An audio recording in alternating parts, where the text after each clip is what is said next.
WrestleMania week, we review everything here, and of course, we had the final Wednesday Night Wars between NXT TakeOver Stand Deliver Night 1 and of course AEW Dynamite. Now, with a stacked card against them, AEW Dynamite did deliver. I mean, we had the Godzilla versus Kong style matchup between Bear Country and Jurassic Express. The Inner Circle laying down a challenge for May 5th at Daly's Place, and a stipulation that we were supposed to see in September. An amazing match between Ty Conti and the Bunny, proving that the Bunny can wrestle and not just do nothing. And, hey good brothers, I think we finally all turned heel. A brand new episode of Kimmy Talks Wrestling where we are dissecting the April 7th episode of AEW Dynamite, also known as the Final Dynamite, a part of the Wednesday Night Wars. I almost said the Monday Night Wars. And we are starting right now.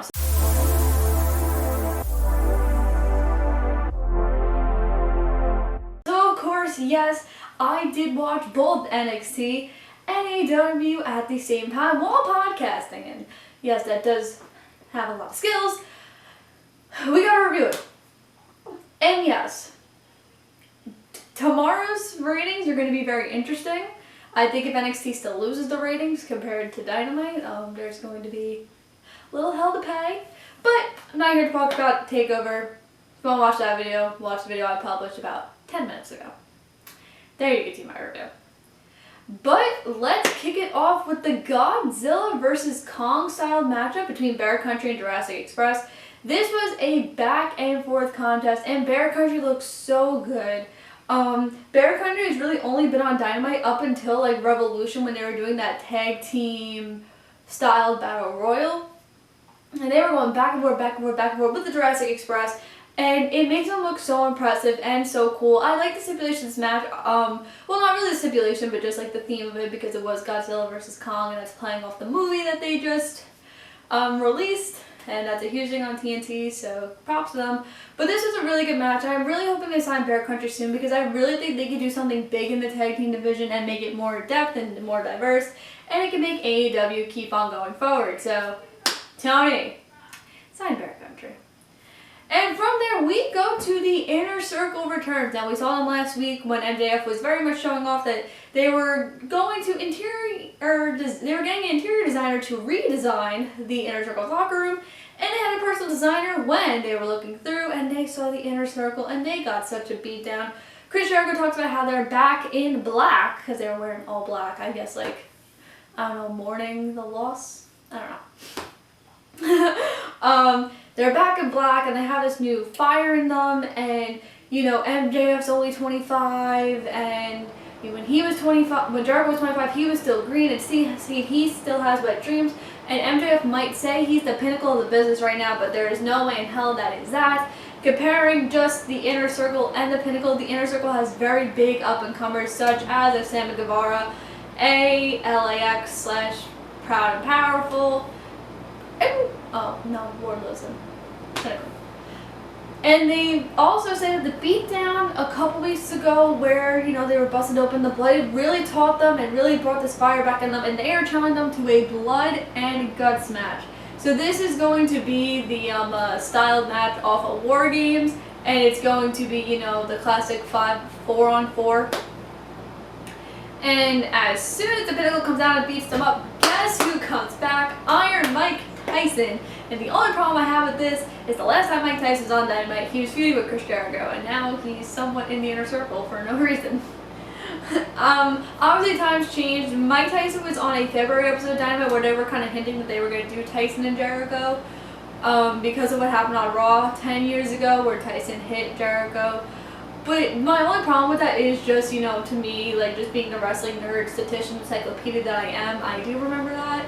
And I'm not saying everyone does, but storyline-wise, does it really make sense? No. But I'm really intrigued by this. Obviously, Tyson was brought in to kind of measure up to Tully Blanchard. And I mean, we do have a month until this match. And I'm guessing May 5th they're going to do some kind of special. But that does also bother me a little bit because I know that Double or Nothing is usually Memorial Day weekend. And I just don't understand why you wouldn't wait for Double or Nothing to do the Blood and Guts match.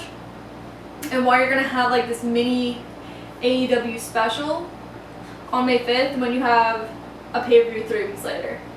You know, maybe I'm wrong, maybe it's not going to be a special, it's just like that Blood and Guts match, but that bothered me a little bit, so I want to see what they do with that. This TNT Championship match between Darby and JD Drake, though, so good. And usually, like, I don't think we've seen JD Drake on Dynamite, and I think we've only seen him on Dark, and he's just such a great competitor. This was another match that went back and forth. It wasn't a squash, and this is why I particularly like the TNT Championship, because it's not like you're having like 5-minute squash matches. You're having back and forth between up-and-coming talent, except for next week when it's against Matt Hardy in a Falls Count Anywhere match.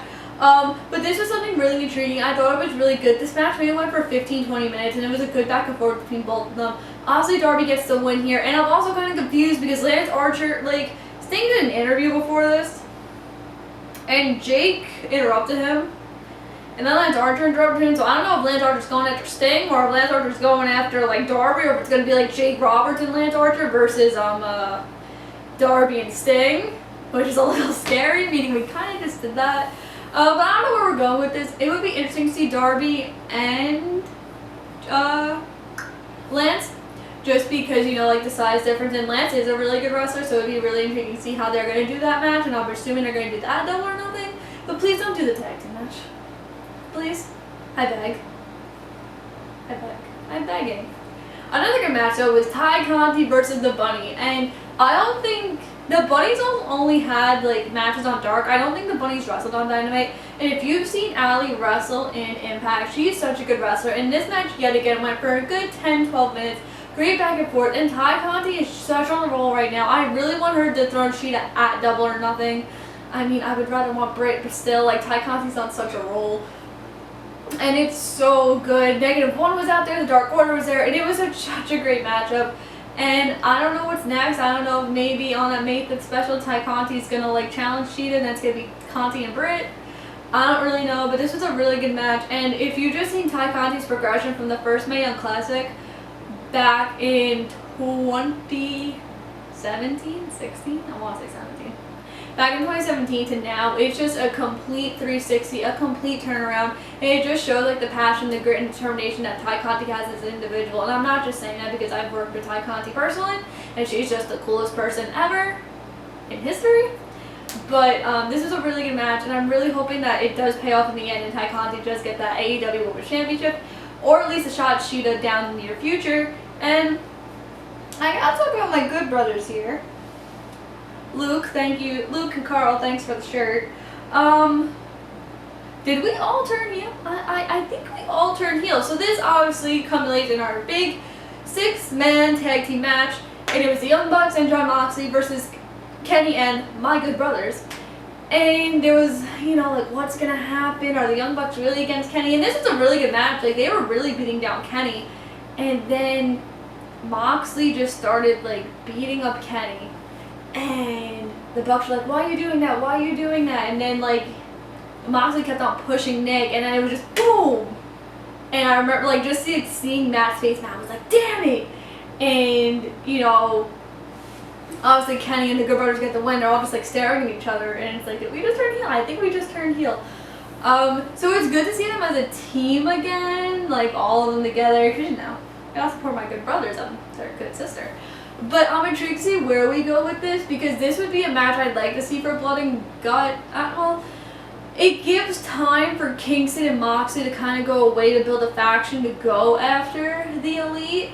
You know, you could like, I'm not saying you could put Paige in there, but it would be interesting if you put Paige and have him join, like, Moxley and Kingston, because I believe Paige right now is the #1 contender for the World Championship because he's #1 on the ranking. So it would be interesting to do that matchup, like, at me trying, like, you could, I don't know, add, like, Phoenix and Pac to that too, but just add people in there to make it just this really big multi-man tag phenomenal thing. But I'm really intrigued by this, and I'm happy they all turned heel. It's something different, and I guess Dawn was right.